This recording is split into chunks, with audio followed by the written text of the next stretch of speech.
What's going on, guys? In this video, I'm going to explain everything you need to know about props in Reflex.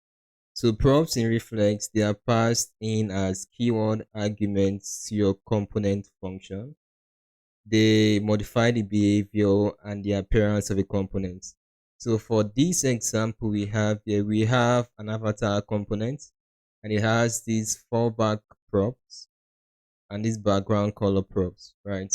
So these are keyword arguments, and these fallback props is unique to this avatar component, right? And then this background is your normal style props you're going to pass to your reflex component.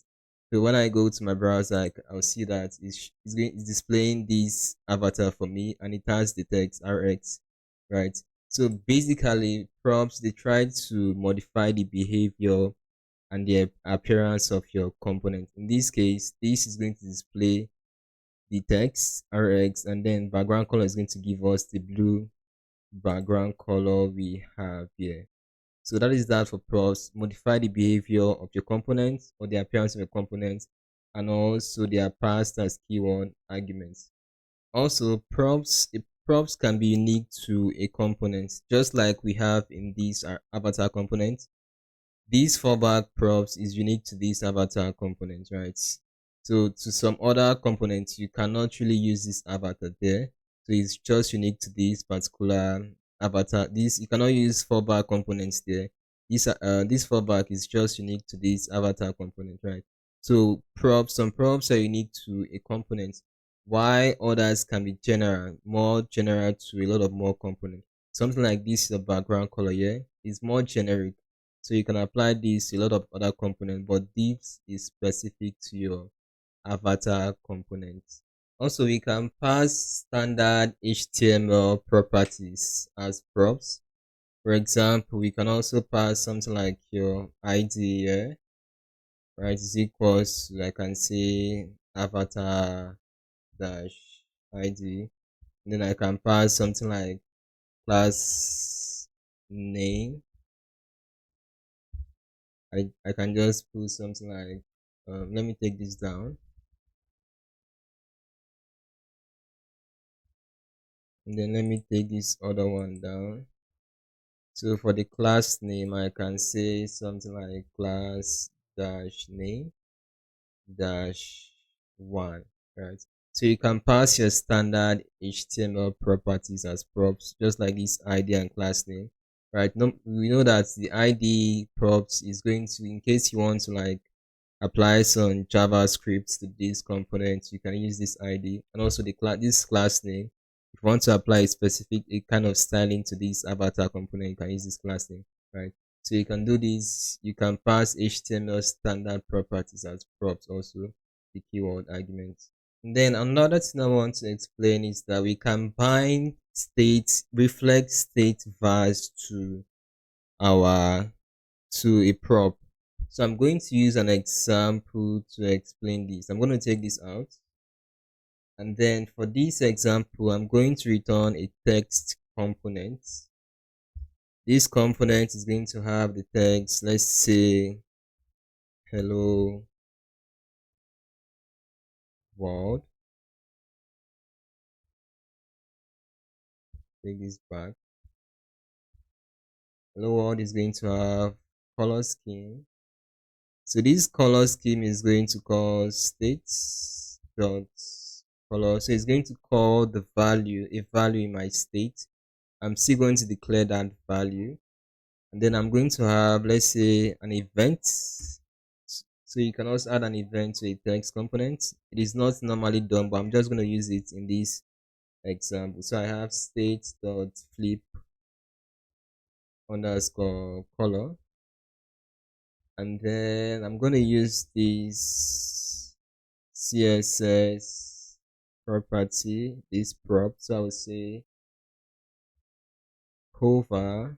Hover is going to say cursor, so that the cursor shape is going to be a pointer when I hover at the text. So I have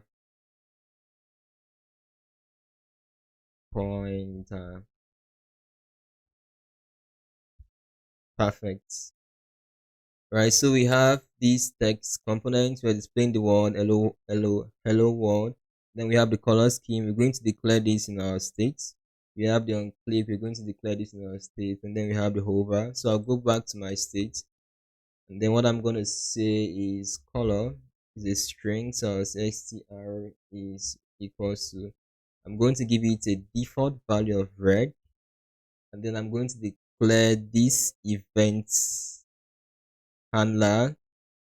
So I'll say def the method flip color, the same name as this. So I can just copy this and just paste it here. And then I will say self because it is in a class. And then what I'm going to do next is I'm going to say if self dot color is equals to red. If the color is red, I'm going to change the color to become blue. I'm going to change the state color to become blue. Else, I'm going to change the color to be red when it's not red. Awesome. So this is what we have. And then I'm going to go to my browser. Let's see. So right here we have the color is loading. So right here you have the color to be red. So if you look at our code, we said color scheme should take the color of the state we initialize in our state, which is red as the default. And that is what we have here, right? And then when I click, it changes to blue. So when we click, it's going to call this on click event. On click event is going to call this events handler flip color. Flip color is going to check is the color red.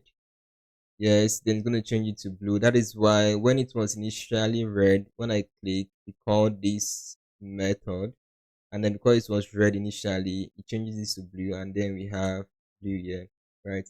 So you can attach a state var, in this case color, state.color to a prop in Reflex. So color scheme takes the value of what we have as color in our state at every point in time. So this is one of the beautiful thing about props in Reflex. They can take the state var of your state in Reflex. And just like we did initially, you can also you can pass a style CSS property to style a component. So I can say background color underscore color. Notice I use underscore here because in Reflect your JavaScript variables, those identifiers used in JavaScript, a lot of times when you want to call them in Reflex, you're going to use your underscore. Right, so in this case, normally in HTML we say something like background color, but in Reflex we are going to use an underscore to differentiate that. So we have background color is equals to, let's just say, pink. So this is going to be, this is a prop, this is a style prop. So you have background color this, then I'm just going to put a comma. It's going to give this component a background color. So if once I go back to my text, it's loading.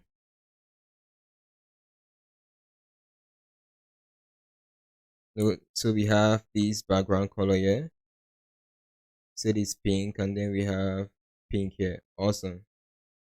So sometimes we want to set a prop based on the condition. I'm going to use this background color to explain this phenomenon. So let's say I want to set the background color based on the fact that when my state dot color is equals to red, I want my background color to be white, else it's going to be pink. What this simply means is that whenever my state color is red, it is going to it's going to take white as background color. And when it's any other color apart from red, it's going to take pink as background color. So when I go back to my page, so at this point, the color of my text is red, which is what I said here. Red is going to have white. So we have white as the background color. We have white as background color. And then when I click to change the text color to blue, we have pink as the background color. Awesome.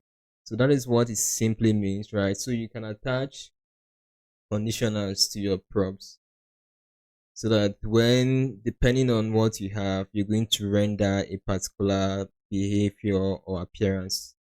So that is that we have about props. Basically, they are keyword arguments to pass to your components. They modify the behavior and appearance of your components. Thanks for watching this video.